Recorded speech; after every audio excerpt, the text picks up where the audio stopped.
At the beginning of the movie, 8 candidates are shown getting ready for a hiring examination for a profitable corporate job. Some candidates motivate themselves with encouraging words, while some add a few touch-ups to their appearances before moving to the examination hall. The place is dimly lit with desks for every candidate kept uniformly throughout the room. It also has cameras to monitor their activities. After the 8 of them are seated, a guard with a gun enters the room, visibly making the candidates nervous. He is followed by a man who doesn't tell them his name and simply introduces himself as the invigilator. He then apologizes to them for the hardships they have faced to reach this room, revealing that the candidates have passed all the previous hiring processes and are the finalists. If they pass this last test, they will be getting the jobs of their dreams. As the rule of the test, the invigilator claims that no federal law applies inside the examination hall, and the candidates are supposed to follow only the law of the exam. They are not allowed to communicate with the guard or the invigilator. Similarly, if they ruin the paper intentionally or accidentally, and if they walk out of the room for any reason, they will be disqualified. The candidate will have 80 minutes to complete the test.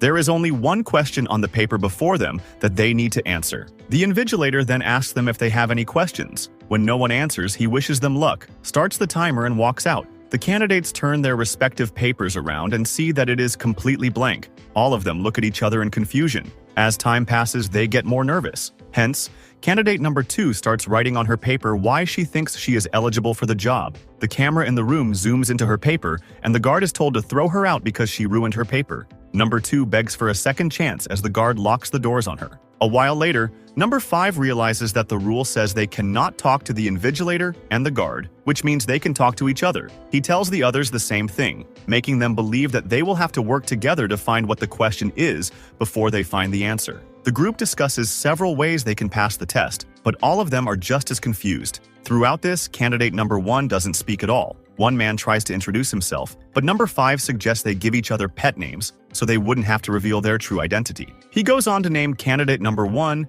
deaf because he hasn't spoken yet. Then, the guys are named brown, black, and white according to their race, and the girls are named blonde, brunette, and dark according to their hair color. After that, White suggests they get up from their seats because there is no such rule that says that cannot. He takes a chance and gets up. To everyone's delight, the guard stays put, meaning that they can move around freely. Dark believes that the questions are written down on paper with invisible ink or a watermark. They all agree to test the theory but do not know how to. Dark then gets up and uses the lights in the room to see if something is written on the paper. However, nothing is visible. She still insists everyone check their own because the question could be in just one of them. Everyone does as she says except for Deaf, who stays quietly in his seat. White takes his paper and checks it in the light. When they do not get any results, Black suggests the writings might be visible in UV rays or X-rays. The group then starts looking for a switchboard to see if there is an option to turn on other kinds of lights. When they do not find one, they start to look for the source of such light themselves. Deaf doesn't help them whatsoever and nervously stays on his seat. Blonde finds strips of emergency lights in the room, but since there are no switches, the group has to break all the other light bulbs to create an emergency and trigger the lights. Brown retaliates, saying that they cannot take such a risk, so they vote on the matter and eventually decide to go forth with the plan. After breaking all the light bulbs in the room, it suddenly glows blue because of the emergency black light. Everyone starts to look for the question in the paper, except for Deaf, but they are disappointed again because they cannot see the question. Brunette asks everyone to remove the first layer of the strip light because they aren't lit. This might give rise to UV rays, which can help them. They use the woman's heels to break the strips and reveal another form of light. However, they are again met with disappointment because these lights do not work either. Now the group only has 60 minutes left. A frustrated White asks everyone to think of alternatives. As they brainstorm ideas, White registers that they can do anything to number 2's paper since she is already disqualified. So they gather around her desk and try tracing the paper with a pencil. Still, no question comes forth. White then tears her paper into sections so that they can use them to experiment with different methods. Next, he pees on one of the papers to see if it is liquid activated. However, that doesn't work either. Black and White get into a heated argument while discussing what they should do next, but they stop after hearing Deaf cry. He sobs silently in his seat, while the others watch him in amusement. After that, the man starts to blabber in French. He asks them if they can see something in the paper and claims that the paper reflects their image. They do not think much about his blabberings and get back into discussing ideas. Everyone falls dead silent when Brown speaks. He proposes a theory of his own, claiming that they are not in an exam, but are in some kind of betting show. The board members of the company have placed bets on who will crack under pressure, and the sole purpose of them being there is for their entertainment. Dark thinks that the board members probably have better things to do with their time, but according to Brown, money is the least of their concerns. With the amount of money they have in their life, the board members probably live for the risks. Now, everyone comes forward with their own ideas. Some claim that the invigilator might be behind this, while others say it might be the CEO. They begin to crack under pressure and insult each other. Brunette confidently says that there are no people watching them because the CEO is hands-on in the company. He has all of the company's rights and power over everyone. It is clear that she knows more about the company than anyone else. Brown asks her how she knows so much about the CEO. It turns out that Brunette is already working for the company in HR but has never seen the CEO. She applied for a higher job and now she is here. White then reveals that he was headhunted and offered the job, but the others say that they applied for it. However, one thing they have in common is that they do not know anything about the company and what it does, because they were told not to ask any questions. Brunette then explains that they are applying for a famous multi-million pharmaceutical company called Birog.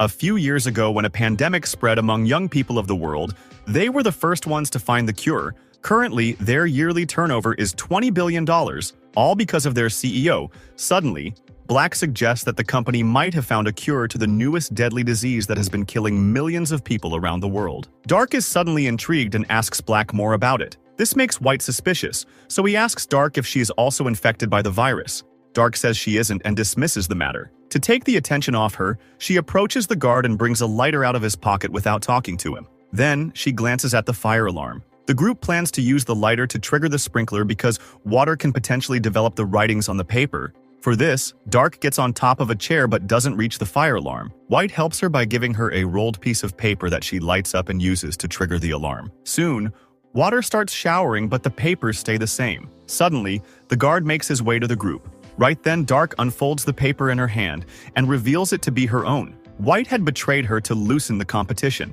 The guard drags Dark away as she calls White a bastard. Following that, an enraged Black says he will punch White lights out. This makes the lights go out and the group figures they are voice activated. They ask each other to be careful with what they say. When Def starts to cry again, White slyly sits in front of him and bullies the poor guy into tearing his own paper and eating it. The guard approaches Def and sends him away as well. Now only 5 of the candidates are left. Black belittles White for being an awful person, but White insists they should thank him for getting their competitors out. He also claims that he knows what the question is but refuses to tell the others. In a fit of rage, Black knocks him out with a single punch. The group then ties him to a seat and covers his mouth with a tie. A while later, White gains consciousness.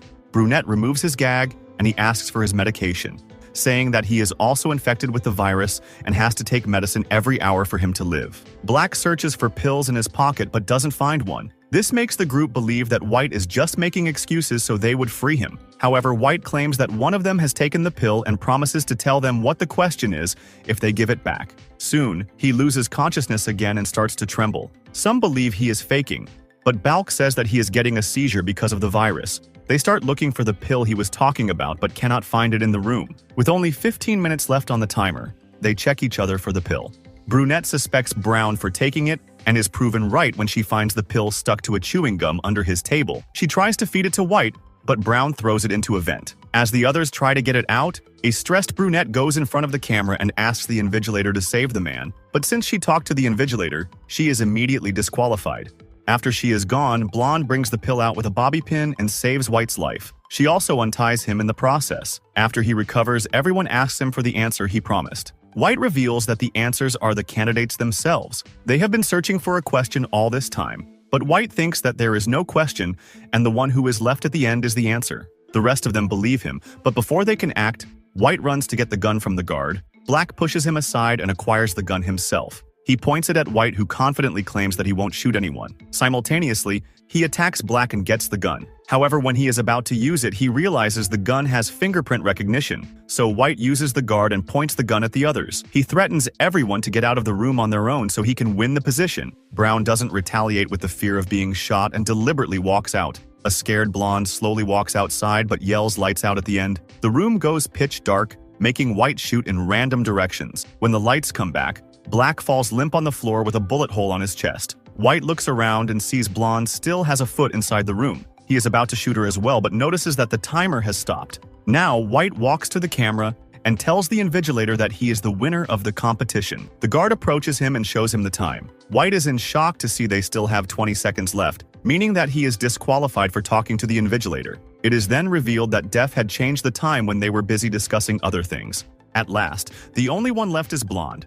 She walks into the room and picks up Def's glasses that had fallen while he was being taken out. Using those, she looks at the paper and sees question 1 written on it. To her uttermost surprise, Def enters the room revealing that he is the CEO of the company and was in the test to keep an eye on everyone. Blonde walks up to him and says no. The whole exam was set to test the candidate's intelligence and attentiveness. They hire Blonde as the CEO's secretary, but she doesn't accept the job because she doesn't want to work with an organization that kills people. The invigilator reveals that Black isn't really dead and that the bullet he got hit with is a capsule that heals the wound after penetrating the body. It is actually the magical medicine they have recently manufactured, which can cure any disease in the world. At last, Blonde accepts the job and the movie ends as she shakes hands with the CEO.